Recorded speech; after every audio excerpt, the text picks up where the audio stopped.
Hey, what's going on, Who That Nation? It is yours truly, TJ Jones. And yes, I am the host of the State of the Saints podcast. Thank you all so much for checking out the State of the Saints podcast, where we talk New Orleans Saints. Hope everyone enjoyed Super Bowl Sunday. Super Bowl 57 was an exciting game. Philadelphia Eagles versus the Kansas City Chiefs. Hope everybody had a whole bunch of fun, man. I hope everybody enjoyed the halftime show. Hope everybody, made money for those that are to betting on games. Hope your number hit. Hope your team won.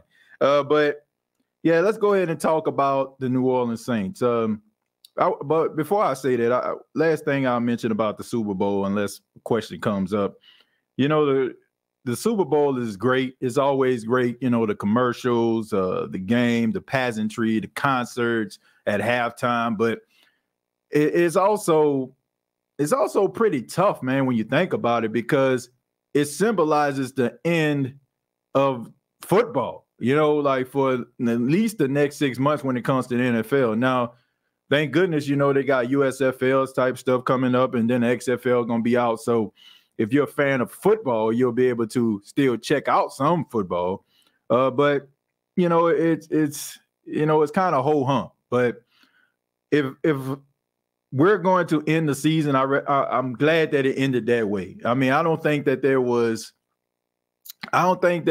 any doubt that those were the two best teams in football. I mean, they were like evenly matched, and it really came down to the coaching and preparation and Andy Reid having that experience. It was amazing to watch, man. And both quarterbacks, both quarterbacks played outstanding. I mean, either way, whether you're an Eagle fan or a Chiefs fan, you have to be proud of the quarterback play that your quarterback did in that Super Bowl. I mean, Jalen Hurts lost the game, but he has nothing to hang his head in shame about at all. I mean, I made a comment about if this was the 60s or the 70s, Jalen Hurts would have been MVP, because back in the days, like, it didn't matter if your team won or lost, whoever played the best got MVP. So he had nothing to hang his head in shame about. And Patrick Mahomes played outstanding as well and showed that warrior spirit that he has fighting through that ankle pain. But let's go ahead and talk about the New Orleans Saints. The New Orleans Saints have some issues, of course.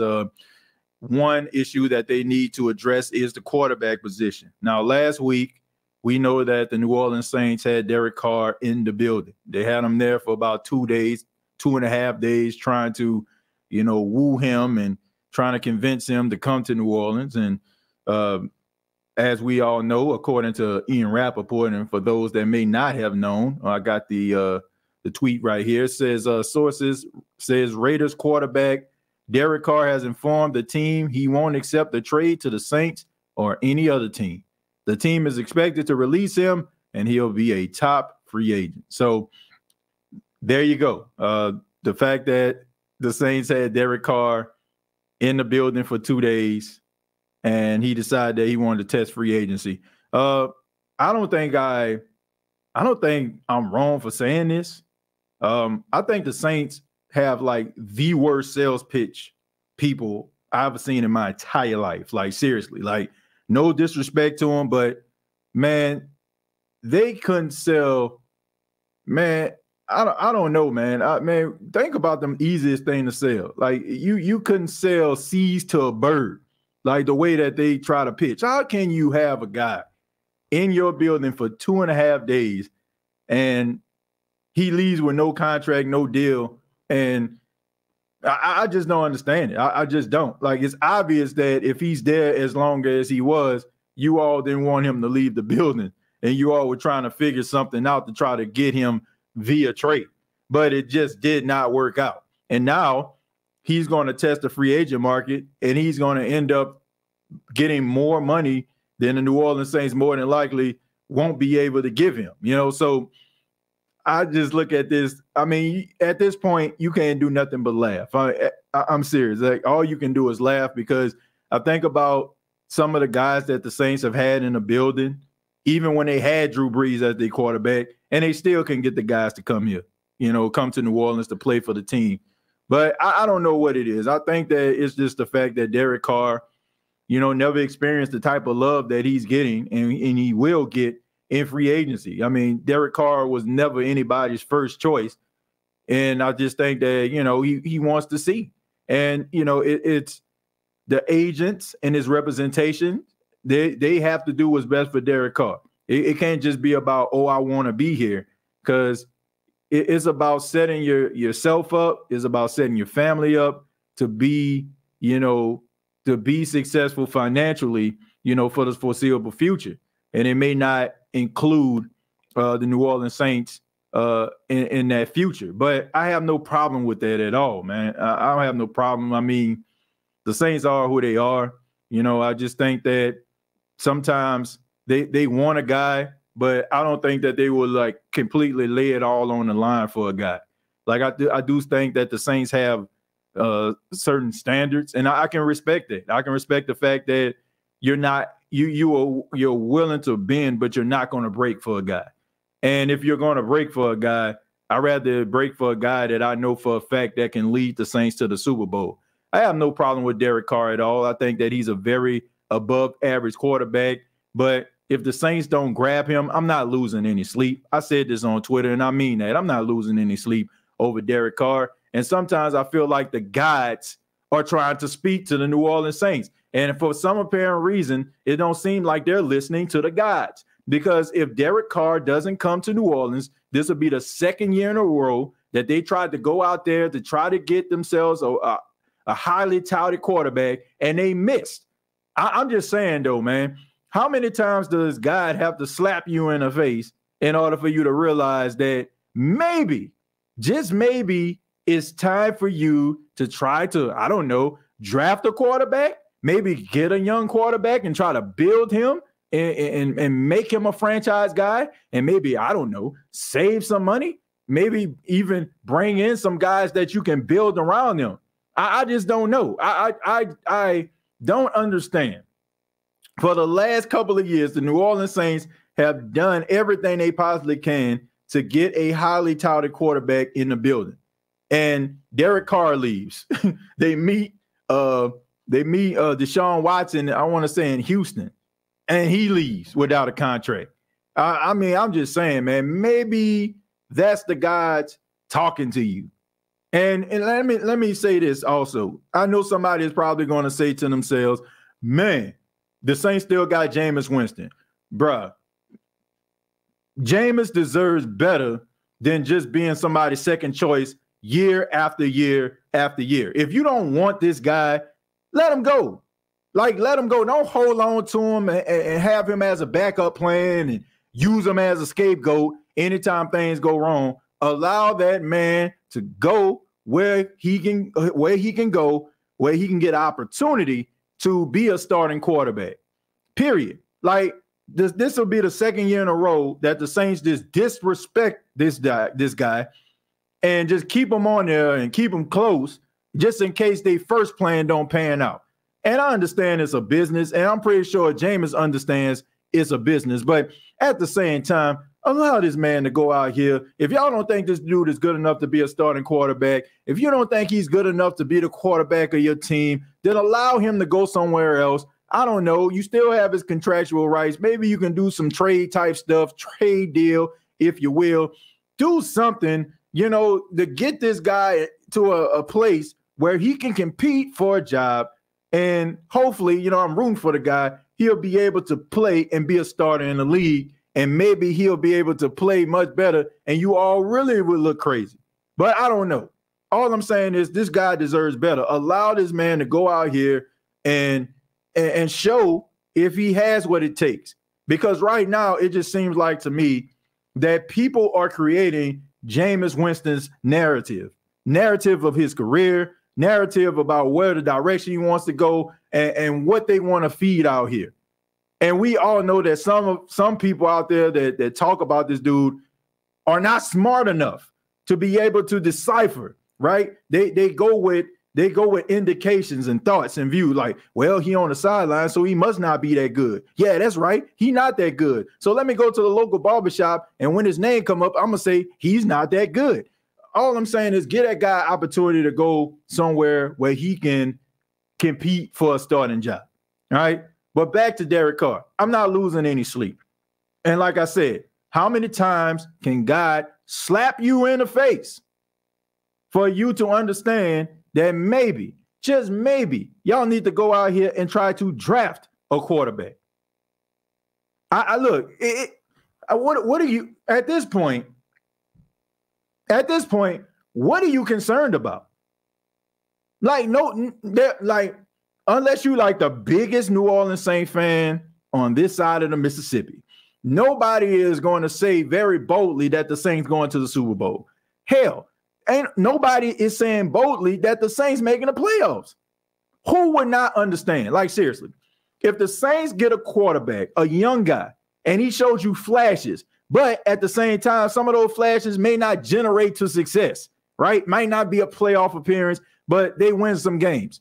But it gives you excitement and give you something to look forward to in the future. I think everybody will be okay with that.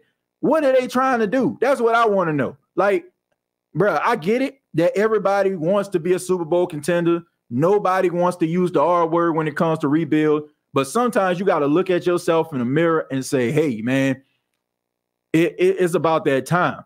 And I just think that the Saints, in some ways, are being delusional if they feel like they are just in the middle of the pack. Nothing about the New Orleans Saints last season showed me that they're middle of the pack. Nothing about the New Orleans Saints when it comes to the coaching staff has shown me that we need to have all of the confidence in the world in these guys. So all I'm saying is why everybody is kind of like in the middle, ho-hum. How about you get yourself, do your due diligence, get Jeff Ireland, get his scouting team, allow these guys to do their due diligence and find your quarterback of the future. That's all I'm saying. Because at this particular point, people's morale is so low that if you was to draft a quarterback and he showed flashes and the Saints just don't get where they need to be, I think there'll be a level of understanding. Now, you will never get away from, man, this team needs to start winning because there are expectations and you can't and never let that go. But I think there's a level of understanding that Saints fans could have if you draft yourself a young quarterback. But bring it like not getting the guy that you want and then settling for, a Andy Dalton reboot. Like that ain't done. That ain't cutting it, man. That ain't cutting it. That ain't cutting it at all. And you're not about to tell me I got nothing but respect for Andy Dalton. I don't think Andy Dalton is trash. I don't think any of those things. I think he's a solid quarterback.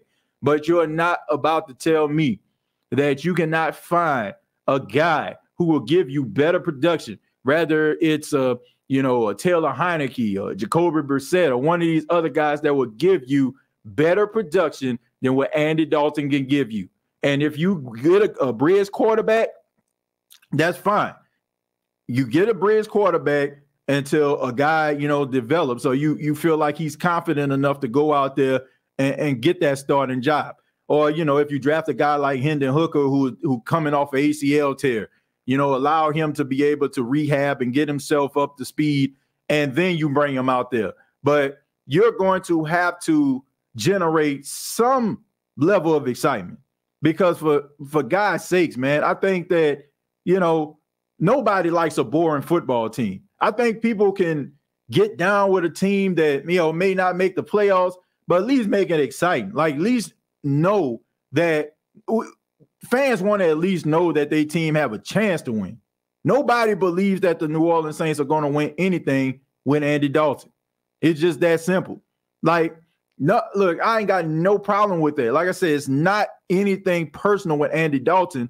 I'm just saying, man, like that careful quarterback play is boring and it's not getting you anywhere. Like, I want some excitement. Like, people want to say, oh, man, it's boring. But look, I can accept boring if the team is good and they do something that is boring. For example, if the Saints played really good defense and they were a running team and they had like Alvin Kamara and another running back just running the ball 30, 35, 40 carries between the two of them.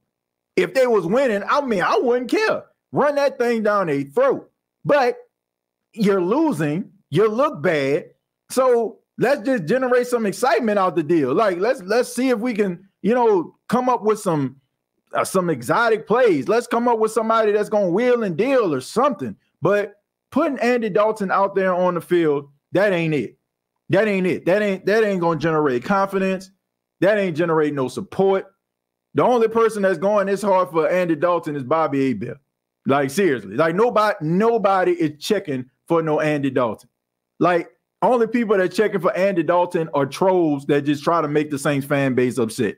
They know by the mere thought of bringing up Andy Dalton's name, you and so many other people gonna get in there and be like, man, what's wrong with you, to generate traffic to themselves. There's no logical human being that wants to see or believes that Andy Dalton is the answer. And nobody wants to see that quarterback play again. I'm just being serious. Nothing personal against Andy Dalton. I'm just saying people want to see something more than just a guy back there, just dinking and dunking and, that ain't it.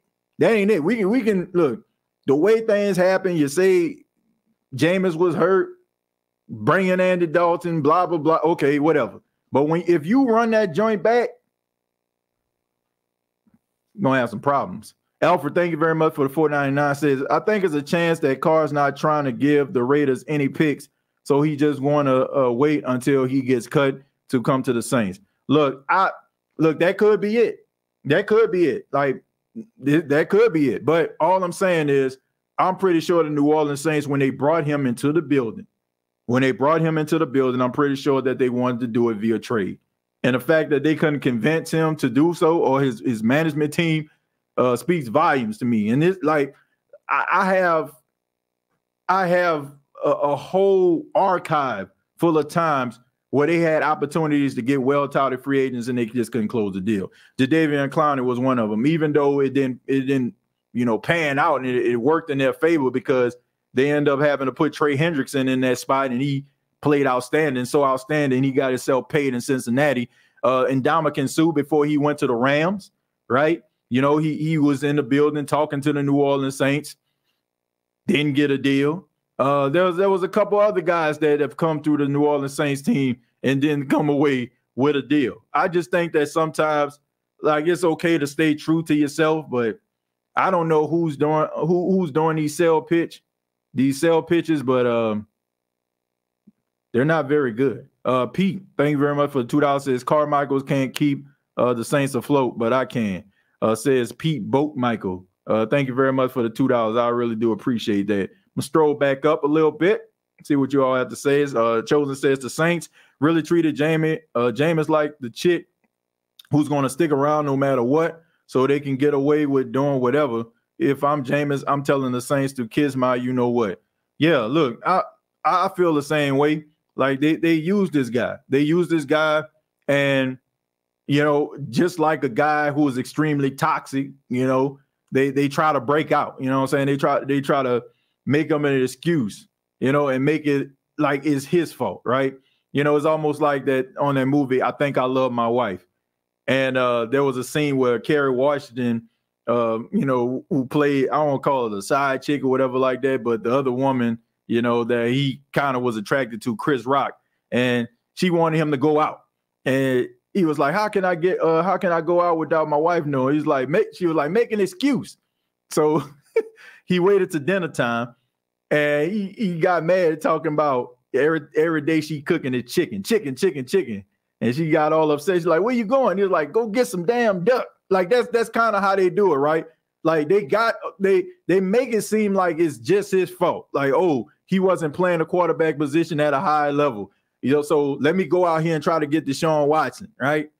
But Deshaun Watson ain't working out. Hey, man, look, come on back, man. I know you weren't playing. Look, I was just playing with you, man. Come on and play. Come on and start for our team. Then all of a sudden, like, he gets hurt or something like that, and things don't go his way again. Here we go again, blaming the guy. Now all of a sudden, let me put Andy Dalton in. So it just seems like to me they just constantly use this guy over and over again. And once again, like, if you know this guy isn't the future, you know that this guy isn't the person that you want to lead your team to victory, then why don't you allow this guy to go somewhere else while he's still has opportunity, and people still can look at him, as a potential starter. Because Jameis like 28 years old? So he's still in his 20s. So he still has an opportunity to, resurrect his career and change the narrative that people have about him.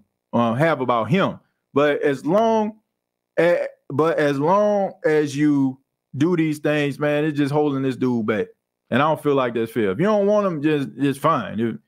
But allow him to go somewhere where he can, get an opportunity to be a starter. I don't know if that'll happen, but at least give him an opportunity. We just going to suffer, y'all. LOL, nothing's going to change. Unfortunately, the bridge has been burned to a crisp from the outside looking in, so that's just a wishing to win. Andy Dalton is washed, but it's not necessarily his fault because I doubt they signed him thinking he would be the starter for the year. Mickey wanted 2 quarterbacks on the roster for the cheap. Yeah, but look, if you want a cheap quarterback, what the cheapest way you can get them is through the draft. Look, you will never, if a quarterback is worth something, you will never get away with paying a quarterback the way that you will be able to pay him as a rookie. Like, seriously. Like, you got to get yourself a young quarterback, hope that he is what you want him to be, and you build a team around him. Like, right now, the Saints have an opportunity to do that. Like, why you out here trying to chase Carr around? Instead of that, you can go out here and draft yourself a young quarterback, get yourself a bridge quarterback, a guy that can be solid, a guy that can do some things, a guy that you understand that could possibly be your starting quarterback for the duration of the season. If a guy, let's just say, for example, like Hendon Hooker, needs to rehab and develop, right? I think he needs to develop. I think that he is not a first-day starter. I just don't. Not right now. Not right now. I think he can be. I think a lot of the offense that he played in college, I think it needs a little bit of fine-tuning. I think that the system was beneficial to his skill set. So I'm just saying, it's kind of like on some one read type stuff. If you think I'm just being honest. Like, based on what I saw, it was a lot of one read stuff, And when you have a Jalen Wyatt out there that catches virtually everything, why not? But all I'm saying is get yourself a quarterback that you can feel comfortable with. There's a possibility that in midseason you might make a change, but if you don't make a change, you're comfortable enough that this guy can finish out the season. I can tell you right now, that ain't Andy Dalton. Andy Dalton and somebody get hurt and you need the quarterback to hold it down for 3 weeks, that's Andy Dalton. Andy Dalton is not a 17-game quarterback, in my opinion. He's not a 20-game quarterback if you're trying to get to the Super Bowl, okay? That's just not him. That ain't it, right? So I just think that this team is way too comfortable. It just seemed like to me like they don't want to think outside the box. It's not the fact that they can't think outside the box. It's the fact I feel like they don't want to think outside the box. I think they want to go with things that makes them comfortable because they feel like if I go with the things that make me comfortable, I can build around my comfortability. But sometimes you got to think outside the box.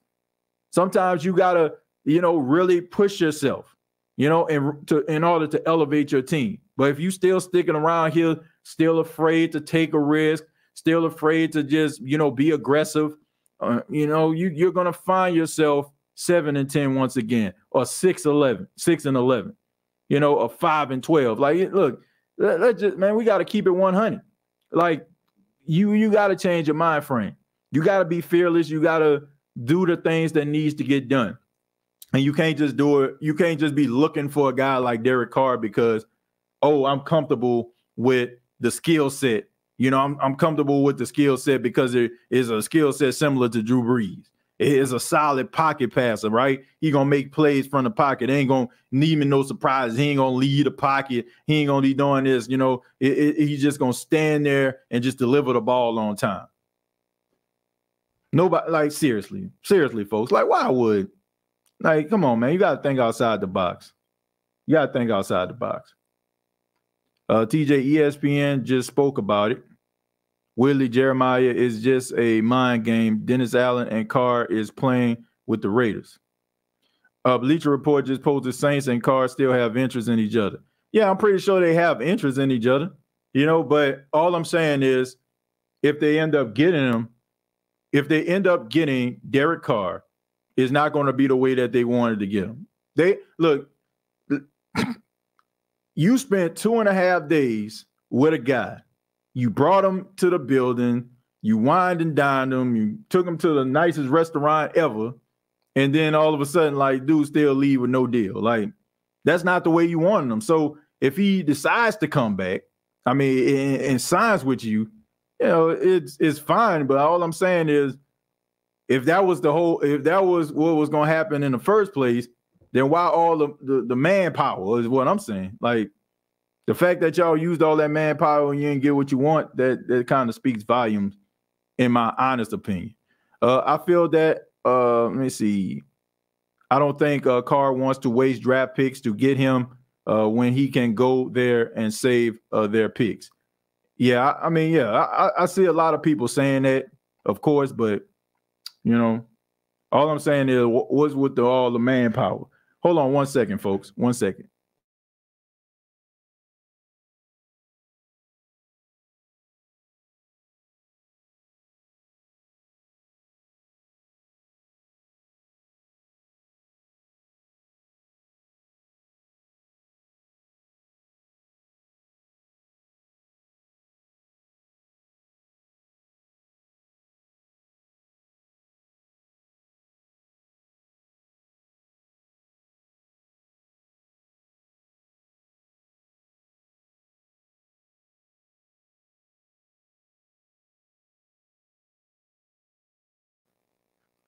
My apologies, folks. They had a delivery that just came through. I apologize for that. Let's see. Says, what would be your reaction if the Saints signed Carr in free agency and not draft the quarterback? Because that's what I'm fearing. Well, I wouldn't be upset about that at all because if you make a commitment to Derek Carr, that means that you're making a commitment to him for at least 3 years. So if they don't draft a quarterback, I wouldn't be upset about that. If they don't draft a quarterback in the first round, I'm not upset with it. I already told you, like, if you're not in love with a guy, then don't just draft a guy because you need a quarterback. If he don't check the boxes, you just don't check the boxes. You go with a position that you are in love with a guy. So I don't have a problem with that. But more than likely, if they get Derek Carr, they're not signing a quarterback because it's not one of those situations like Andy Dalton. Well, Andy understands that he's on borrowed time. So if you draft a quarterback, he understands his role. He understands that he'll be a bridge guy. Derek Carr don't look at himself as a bridge guy. He still looks at a guy with something to prove and can be a franchise guy. It just didn't work out with the Raiders. That's what I feel like when it comes to Derek Carr. So they probably won't. And if they do, it's probably going to be like in later rounds where it's obvious that this guy is just an individual you took a flyer on. So it wouldn't surprise me at all. TJ, you not bag to ask for a trade either if you know a team owes you $40 million by Wednesday. I'm not trying to look. I understand it, but at the same time, he not getting it. You know what I'm saying? I don't know if it's guaranteed or not, or they save some money if they end up releasing them. But I'm pretty sure they're going. I gotta look at the contract. Now I know if he's still on the payroll by Wednesday 4 p.m., then he gets $40 million. I don't know how much he gets if they cut him. I'm pretty sure he might get like maybe half of that or something like that, but I don't know if he's getting like the whole thing. So he probably end up getting cut, and they probably have to end up eating. I don't know if they're gonna end up eat the whole $40 million, but they're gonna eat something. But I don't know if he's gonna get the whole thing. And I think that's probably what he's betting on. Carr will end up with us. He's trying to secure his bag. The bag we're not trying to give up. I'm not mad at that. But here's the thing. What people aren't realizing, that if he was to get traded to the New Orleans Saints, the money that the Raiders owe him would be on the Saints. So in a way, that's still dumb. You know what I'm saying? I don't get this, man. I don't understand like the lack of confidence that this organization doesn't have in itself. That, like, first off, you ever wonder to yourself why the Saints are the only team that did this? Like, I'm just wondering, like, why are they the only team that did this? I just feel like, to me, this reeks of desperation. Like, it reeks of desperation for you to even consider making a $40 million commitment to a guy that you ain't even really have to, because you're afraid that he's going to go out here and he's going to, a team going to price him out your price range. Man, that is the type of stuff, to me, that bothers me about this team. And when people like get upset with me and talk about, oh, you don't have any confidence in the team, why would I? Like, seriously, why would you have the same level of confidence that you had in years past in these guys, that you're willing to sit up here and take on a contract for $40 million? Like, of course, you would probably restructure it or something like that, for it to, you to be in cap compliance or whatever. But the fact that you are willing to eat $40 million on behalf of another team just so this guy won't go out here, because to me, I could be wrong, but to me, you're not confident enough that you can get this guy in free agency through sales pitch, through showing this guy that you have their best interest. The fact that the Saints did that speaks volumes to me. And it shows that behavior that we see as far as not being, being aggressive and all that kind of stuff, and just doing stuff off pure desperation, it just don't translate to the field. I'm very concerned, folks. I don't know about you, but I am very, very concerned if you're doing stuff like this, because no other team did it. Like, I could be wrong. I don't remember other teams calling up the Raiders and like, okay, because if that was the case, I'm pretty sure Derek Carr representation would have set up interviews with that other team. Did y'all see it? Because I didn't. So all I'm saying is, man, it's a confidence thing to me. And it ain't just about what's on the field. It seems like to me that it's trickling off into the front office. Now, I don't care, man. I don't care who I'm upsetting when I say this stuff. It just, like, based on their actions, it just seemed like to me like they're a desperate football team that's afraid. Like, I don't know. Like, we're going to go ahead and grab him before anybody else does. Whatever. Sounds like an interview title. What is it like being wooed by the Saints? Star insert player. Let's see. I think even if they sign him, they should still draft a quarterback. I agree with that. I want us to draft a quarterback too, but the avenues to get an elite one may be harder than us to sign Carr. Plus, we'll have to give up picks for one. We have areas of need we have to address. I've been telling people this, and I stand by this. The Saints aren't as terrible as we think. Like, I know things were bad. We went 7-10. I don't say we. The Saints went 7-10, and I know we're just looking for answers, and we just feel like this team is just hopeless. But they got some talent on this football team. Now, the way that they use said talent at times and what they tell these talented guys to do, a little bit of a head scratcher from time to time. But I believe that if the Saints get stability at the quarterback position, they're a playoff team. I believe that.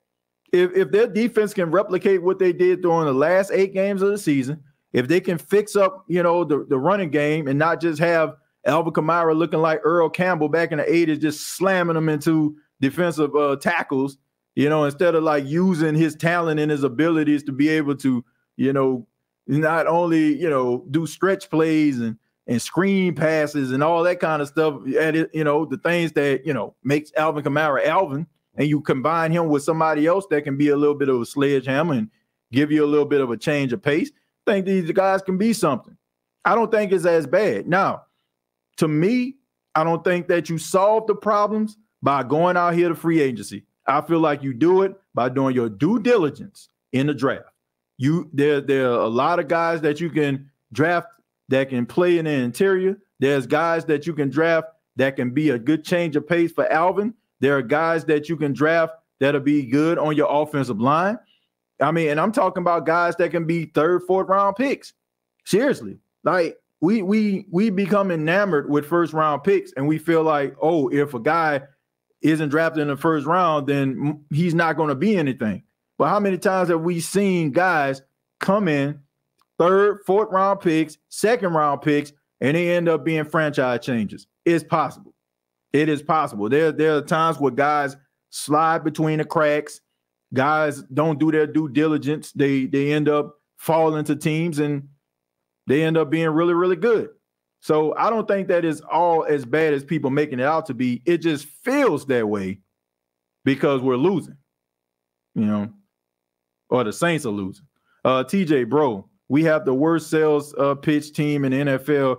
Even with Sean here, we couldn't get Clowney, Sue, Walker. It's been like that for years. And not to mention, Marquez Valdez-Scantling, he was supposed to the Saints were supposed to be like the team that he ended up going to, but then he ended up in the late night hour, end up signing with the Chiefs, would end up being the best decision of his career. I mean, he's a Super Bowl champion right now. But the fact that the New Orleans Saints, they were going to get him. They were going to get him. But hey, TJ, what think about the bidding war for Carr? I think it's funny. I like Derek Carr a lot, but I'm not losing no sleep, and I'm not going to no bidding war going crazy for no Derek Carr. Like, seriously. Like, I think Derek Carr is above average. I think, look, if I can compare Derek Carr to somebody, this may be controversial, but he's like Dak Prescott, Kirk Cousins. He's like in that tier right there, right? Now, people might laugh, but Kirk Cousins ain't bad. He ain't terrible. Like, he makes some weird decisions at times, but there's a reason why Justin Jefferson is leading the NFL in receiving yards. You know what I'm saying? Somebody had to throw him the ball. That was Kirk Cousins. There was a time where, Dalvin Cook was looked at and still looked at as one of the best running backs /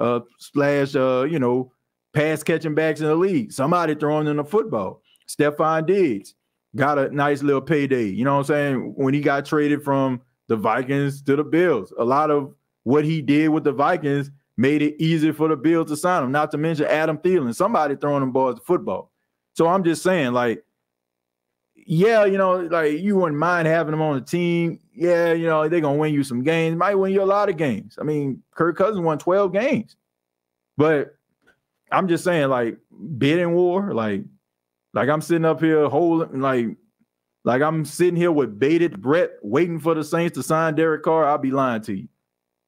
Like, seriously, look, Derek Carr give you really good production, but do I feel like a young quarterback that is dedicated to the team, dedicated to being good, do I think they can give you the same production that Derek Carr can give you for your team? Absolutely.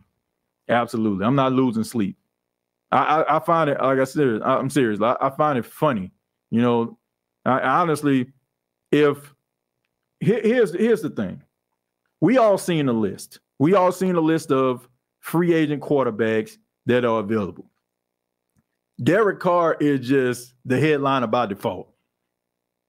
If in the next 4 days, if Aaron Rodgers says that he does not want to go back to the Green Bay Packers, nobody will be talking about Derek Carr. Seriously, like, Derek Carr is the free agent by default. Like, he plays the most recognizable position in football, the quarterback.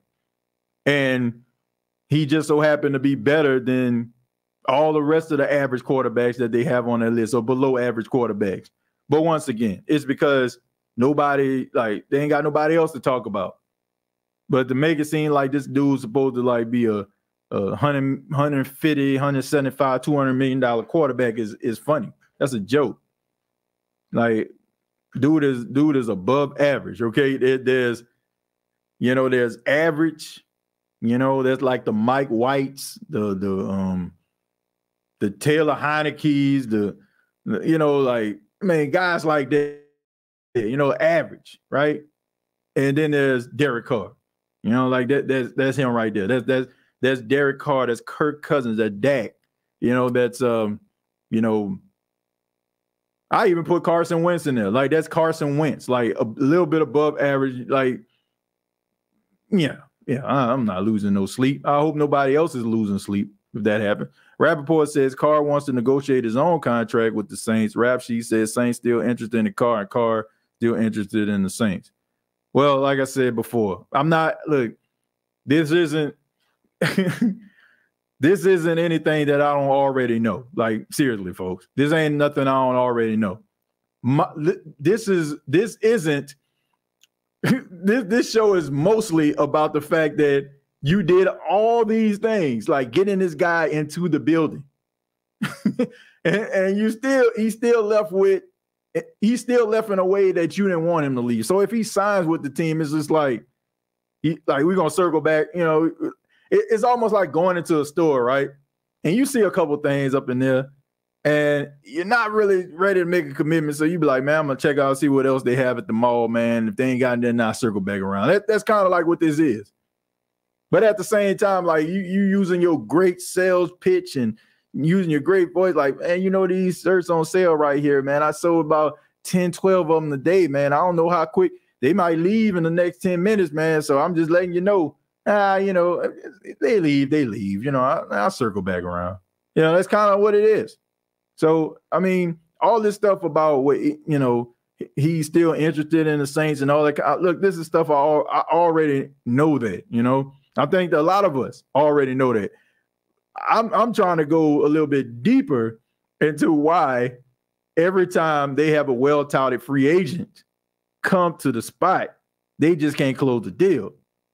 I mean, can anybody explain that to me? Can anybody, like, seriously, like, is there like any free agent out there that had a bunch of, you know, a bunch of consideration from other teams and the Saints land them? I can't think of anybody except for like Jairus Byrd. That's probably the last person when they gave him that 6-year deal. Who else has been a well-touted free agent that everybody seems to want and the Saints end up landing besides Jairus Byrd? Like, wasn't Drew Brees, only two teams, the Saints and the Dolphins. I mean, Mario Davis, same way. Wasn't like a well-touted free agent. I think they got him like maybe like the second wave. Tyrann Mathieu, he was not. No, he wasn't. You know, as well known as he was not well touted. He did not have a huge free agent market for his services. Neither did Jarvis Landry. I think Jarvis Landry had the Falcons, and that was it. So I'm just saying, like, can you think of anybody? Like Sue, he had a huge demand. Jadeveon Clowney had a huge demand. Deshaun Watson had a huge demand. Derek Carr, soon to have a huge demand. So I haven't seen it since Jairus Byrd. Can y'all think of anybody else? These comments show how desperate we are. It's embarrassing. Man, I'm not desperate at all. I mean, and I hope I hope what Pammy is saying is the truth by some of y'all, because I'm serious, man. It's sad. Like, man, like Derek Carr is above average, but we're talking like this dude is Mahomes or something, like, you know, Joe Burrow. Like, dude ain't gonna change. Like, he ain't gonna. I won't say he won't change your fortunes. Like, I can see him, based on him being the quarterback, I can see him winning you 2, maybe 3 games, right? 2, maybe 3 games based on like his skill set, his ability, et cetera, et cetera. But I strongly feel like you can get that type of production by drafting a guy and developing that guy to what you want him to be. But yeah, man, I mean, people are looking at the most mediocre quarterback, talking about bad we need him. We need, like, no, what the Saints need, to me, if you're going in this direction, what you need to do is draft a guy and get another guy as a bridge. Now, I get why the Saints probably aren't going that route, because you got a lot of veteran guys on the team that's on borrowed time. I won't say borrowed time, but they're starting to wind down their career. And you're like, you know, how long we going to have these guys? But I don't know. Can't be no worse. It's like you looking for an answer that's not there. The man simply didn't want to be traded, period. We can't do anything about it. I don't think I'm searching for any answers. I don't think I'm searching for any answers.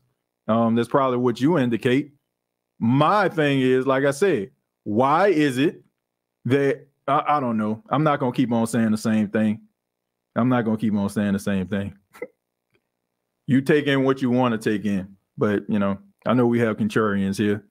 Let's see if we get Carr. Cool. If not, I ain't losing sleep. I have no reason to believe the Saints will even make the playoffs, even in a winnable NFC South with no more Brady and a rebuilding Atlanta and Carolina squad. Well, I think both of those teams are set up for success. You got the Falcons that got about $50 million in cap room, and then you have the Carolina Panthers who had a really good defense. Defense probably going to be even better because the new defensive coordinator. Quarterback play probably going to be better because of Frank Reich. So, I mean, the Saints going to have to get on it, man. They can't just be like, oh, man, we the Saints and we dominated this division. It can't be like that anymore. Hey, guy, thank you very much for the $2. Says draft me. I don't know whoever the guy is, as long as he's the guy, I don't mind, and you did your due diligence on him. What about Quan Alexander? He was a top free agent at the time. Quan Alexander was not a top free agent. I mean, he was not. I mean, like he signed with the Jets, right? But he didn't have a huge market due to the fact that, he was always injured.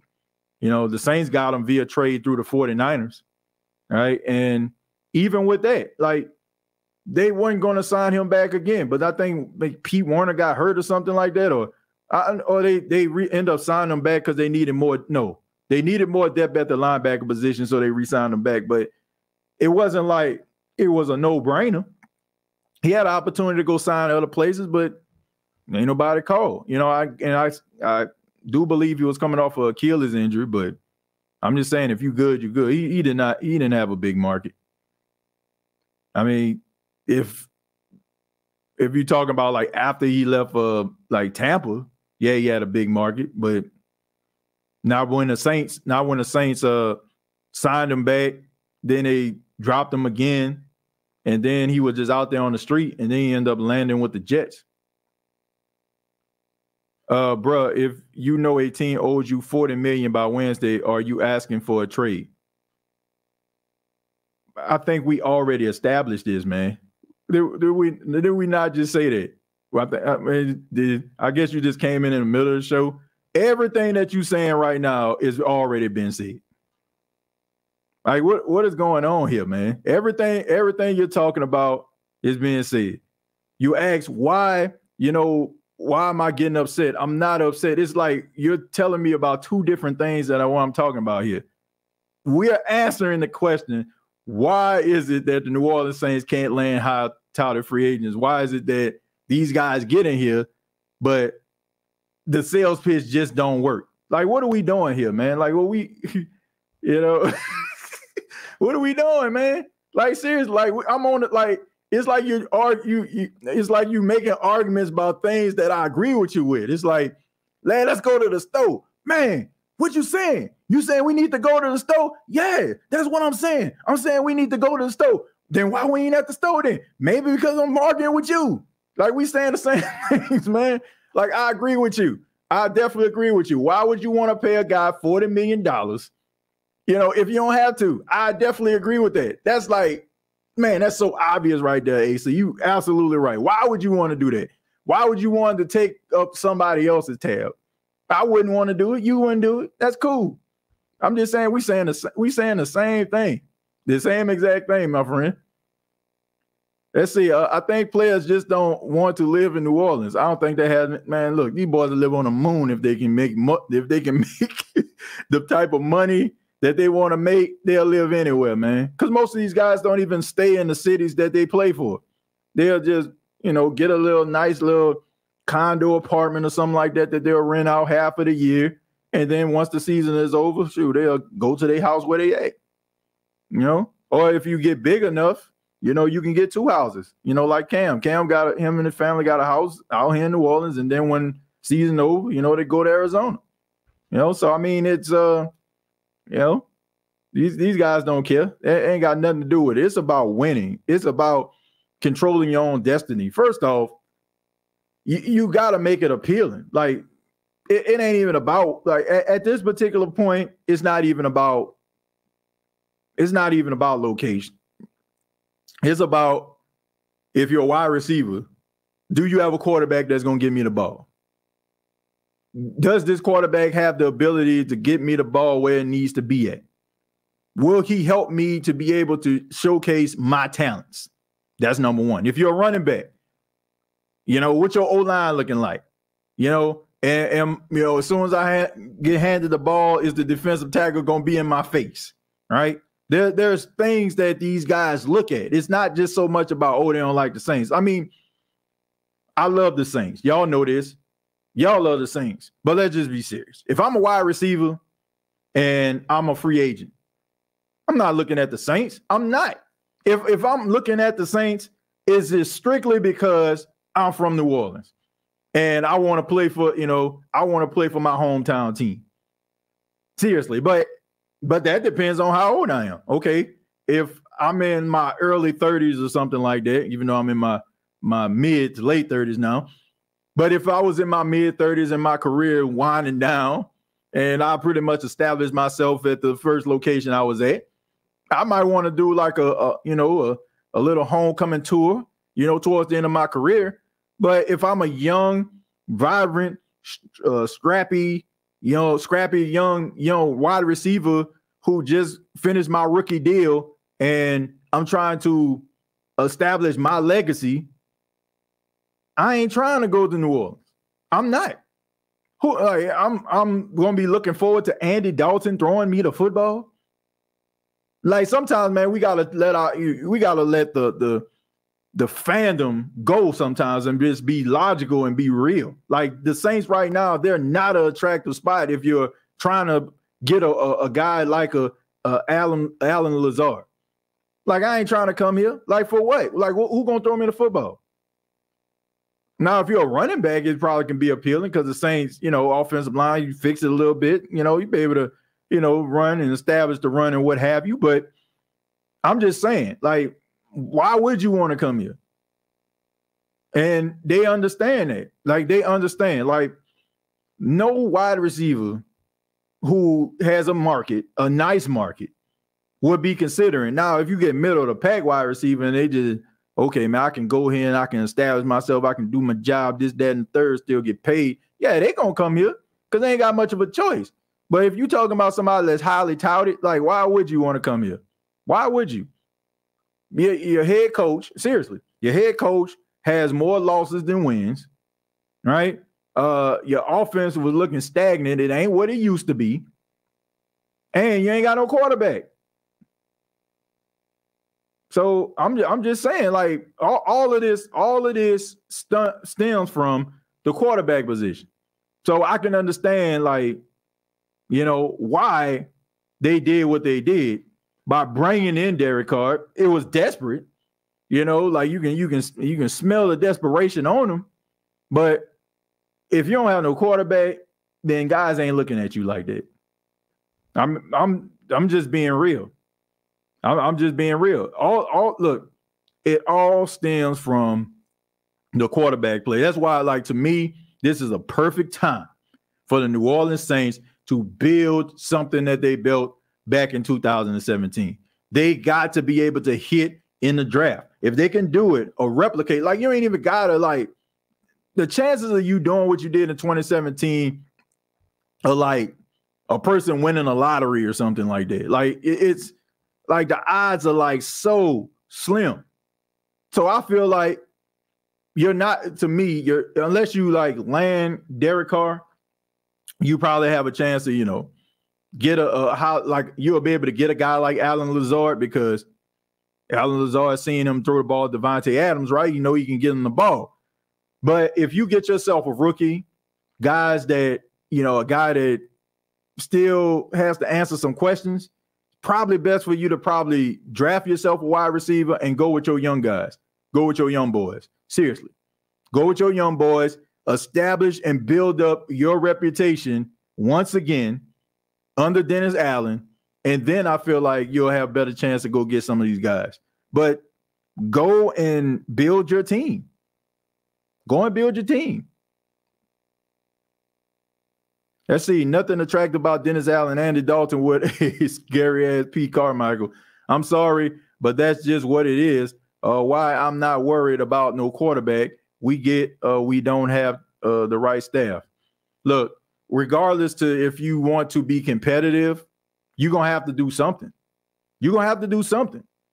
You're like, we plan ourselves if we feel like this team has a chance if they don't go out here and get themselves a quarterback, right? Or they don't hit in the draft. If you get yourself a quarterback, right?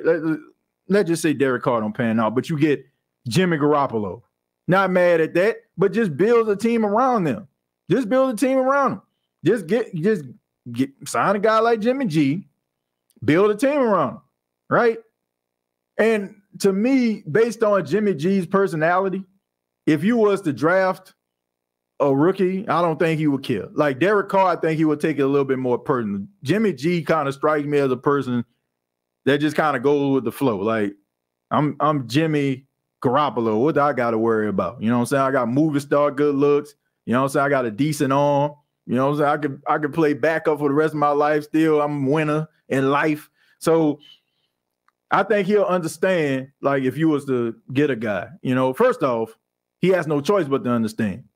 Why? Because you've been hurt half of your career. Every time you start, you end up getting hurt, right? Some always happen. Your shoulder go out, wrist go out, thumb go out. So why wouldn't I want to draft another guy when you haven't shown me that you can commit to a 17-game season? Not that it's your fault, but I'm just saying it seems like accidents seem to happen around you quite often. So you'll get away with that. But a guy like Derek Carr, I think he'll take that extremely personal. And I think that might, cause a problem. But so just build a team. Just build a team around them and draft the right guys. Free agency is not going to help this team. The only way it can help this team if you get a quarterback, a decent quarterback that can go alongside some of your young bulls. That's it. TJ, how much do you think it would cost to move up to the top in the top 10? Yeah, it'll probably take a first round pick this year, first round pick next year, and probably a really good player that's on your team, like a Marshawn Lattimore or a Demario Davis. Not even Demario Davis, he a little bit up there. But it'll take like somebody like Marshawn Lattimore. That's the only one I can see, or Alvin Kamara, like somebody like that. That's it. But it's gonna cost you. It's gonna cost you, which I don't agree with. I don't agree with, because all of these quarterbacks are good. Don't get me wrong, like the ones that they picking, but I don't see franchise changes. I don't see multi-time all pros. I don't see guys that's, gonna be pulling up, sitting at the table with Patrick Mahomes and Joe Burrow and Jalen Hurts and them. I don't see that. I don't see it. Not in this draft. I see some solid quarterbacks, put them in the right position. They might be able to give you what you need them to give you, but nah. I'm not seeing transcending quarterbacks. I see decent. And when you're looking at decent, like, we got to be careful, man. We cannot smell of desperation, right? We got to really do our homework on these guys and not just look at where they're from or what they, even in some cases, what they actually did. I look, when I'm looking at quarterbacks, I look at body language, I look at skill set, I look at mental makeup. I look at stuff like that. Like, to me, I was very, I know people was high on Caleb Williams, but I was really, really low on him. And I'll tell you why. First off, when he had them fingernails, when it said F Utah, when he painted his fingernails, said F Utah, and Utah just smacked him around and, he couldn't do anything. And then all of a sudden, when they had his number and it was obvious, they sacked him and he got up and he just started limping. I'm like, the dude kind of just laid him down to the ground, but he got up limping, right? And I'm thinking to myself, this dude trying to find a scapegoat, trying to find a way to get out. You know, like he ain't have his best game, so he gonna limp and me. You know, people, you know, say, well, you know, he probably playing like that because he hurt. He messed up his knee or something.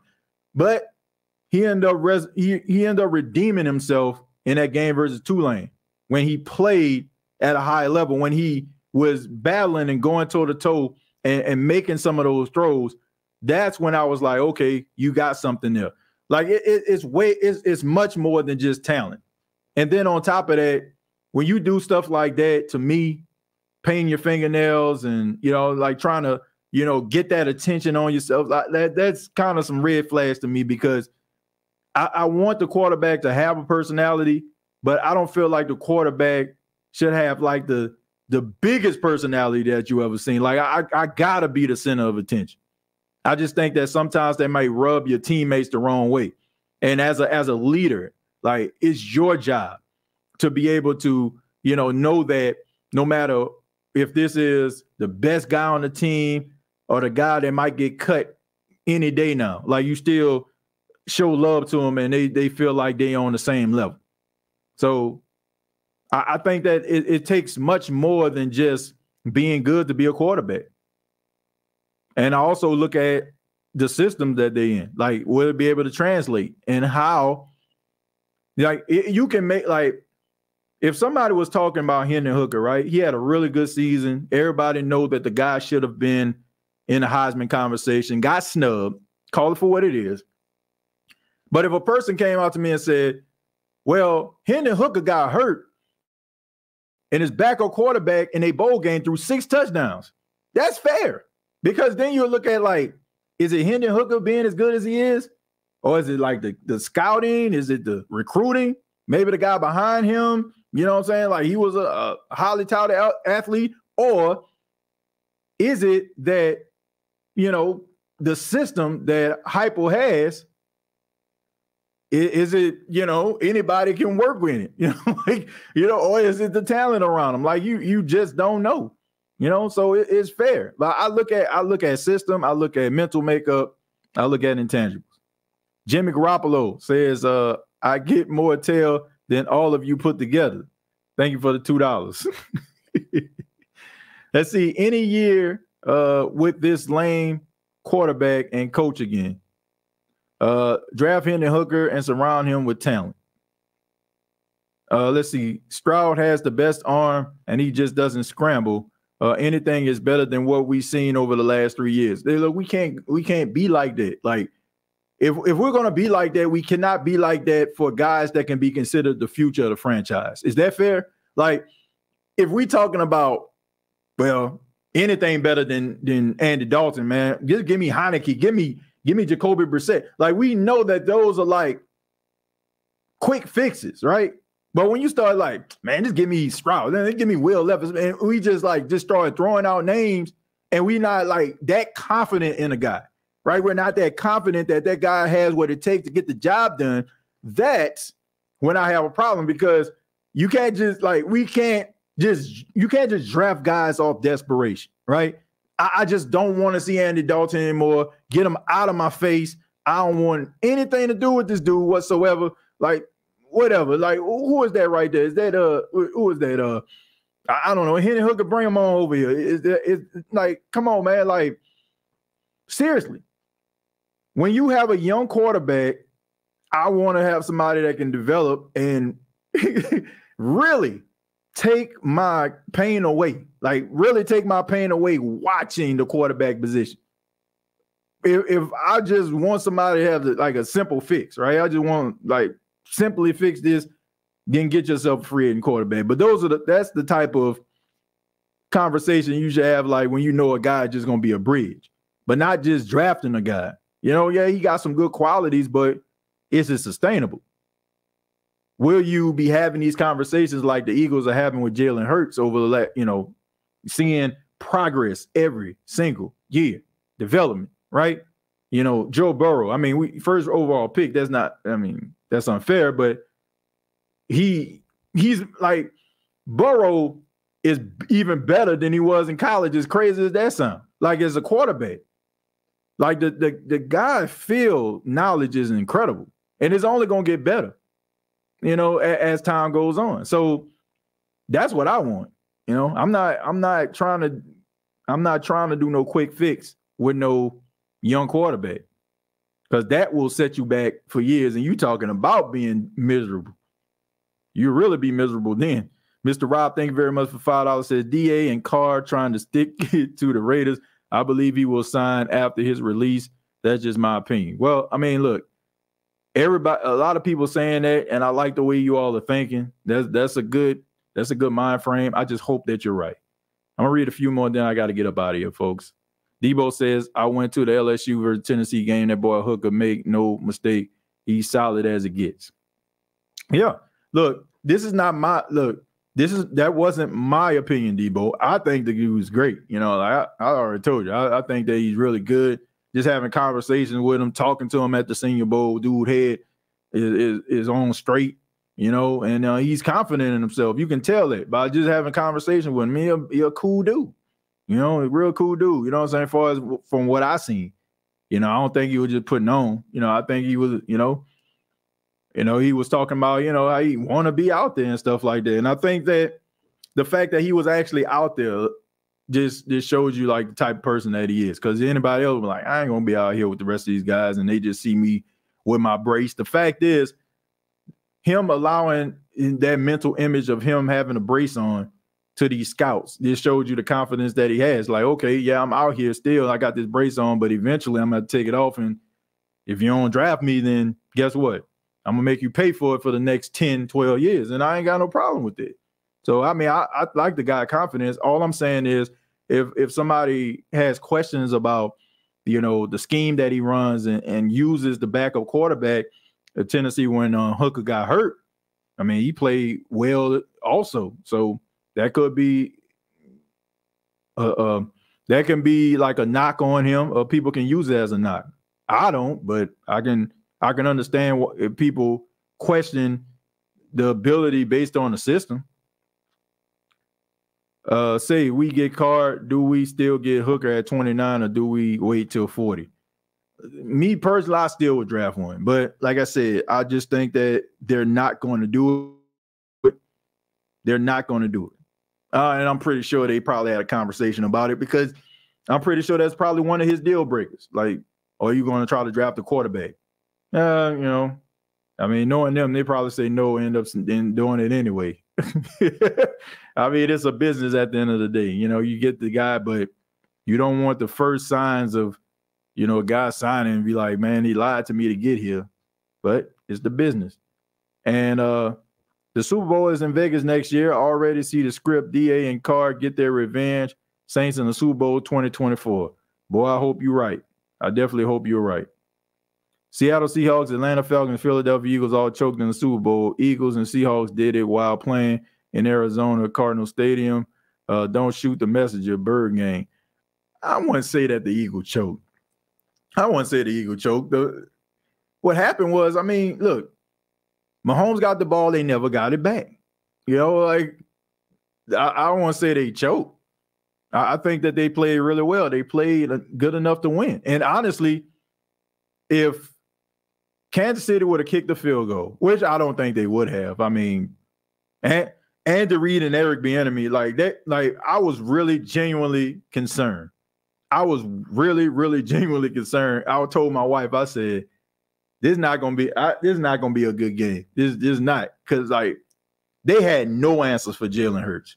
None whatsoever. And then I'm telling you, a lot of people don't want to pay attention to this, but I'm telling you, those extra 15 minutes that they was in that locker room, that Rihanna was hitting the stage, that was the game changer for me, because they were able to have enough time to make the necessary adjustments. And I'm just being honest. Like, I don't know if that game would have went the way that it did. Maybe it would have, went the way that it did. But those extra minutes were precious for the Kansas City Chiefs to facilitate that comeback. And you can see, like, the Eagles was like running around dazed and confused. That they had no answer. Like, it would have been like, I think they would have scored anyway. Like, not because McKinnon would have scored and they let him score. I'm talking about even if they weren't trying to get these guys to score. I'll tell you how. I'll tell you how. This is when you know you got a team number. Patrick Mahomes threw a pass to Tony, right? Kadarius Toney on the right, on the right side, right? The very next drive when they went to the goal line, they did the same play, but they just ran it to the left with Skylar Moore. Like, they did the same exact play. And both times, the guys were wide open. That's when you know, like, bro, like y'all playing with us now. And it was nothing they really could do. Now, do I think that if they would have had a minute and some change left, would Jalen Hurts would have drove down that field? Absolutely. The way he was playing? Absolutely. Absolutely. So they did the right thing, not putting the ball back into his hands, and Andy Reid knew that. He knew that ball was hot, and they didn't get the ball back. So I wouldn't say that they choked. I wouldn't say, because the game was honestly, the game was close the whole time. Like, it wasn't like Kansas City just pulled away from them. The game was pretty close the whole time. Both of the teams, like, they were like, it's been a while since I've seen a Super Bowl with teams this evenly matched. Like, both of these teams deserve to be here. Whether you're a fan of them or not, they deserve to be in that game. But that's when you know, like, when a coach does something like that, like, they ran the same play. Like, from the right to the left. They start playing with that boy. Like, but you can thank those extra 15 minutes. I said it on the last video that I made. The word that symbolizes and to describe that game is time. Philadelphia Eagles in the first half, they controlled the time of possession. 24 real minutes, the offense of the Kansas City Chiefs were on the sidelines. 8 minutes, I think, in the first half, if I'm not mistaken, in game time, Patrick Mahomes had the football. That was perfect, right? Time. The extra 15 minutes that Rihanna, doing a concert, helped the Kansas City Chiefs. And time, once again, holding on to the football, leaving only 8 seconds on the clock for the Philadelphia Eagles. So if you don't learn anything about Super Bowl 57, the word that you need to learn was time. But thank you all so much for checking out the State of the Saints podcast. Really do appreciate that. Shouts out to everybody here. I ask that you hit the like button. Shouts out to everybody that donated to the show. I really do appreciate it. I really do. Thank you all so much for investing in the State of the Saints podcast. Those that are watching or listening, thank you very much for investing in the State of the Saints podcast.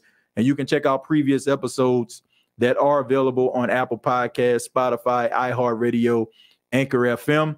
Facebook.com, search the State of the Saints Podcast Network. If this is your first time checking out the State of the Saints podcast, I ask that you subscribe. Hopefully this won't be your last time. And if you want to interact with your boy, you can do so by going to Twitter and following me at TJAY Jones 8. Have a great morning, noon, night, whenever you're checking out this podcast. And like always, all I got to say is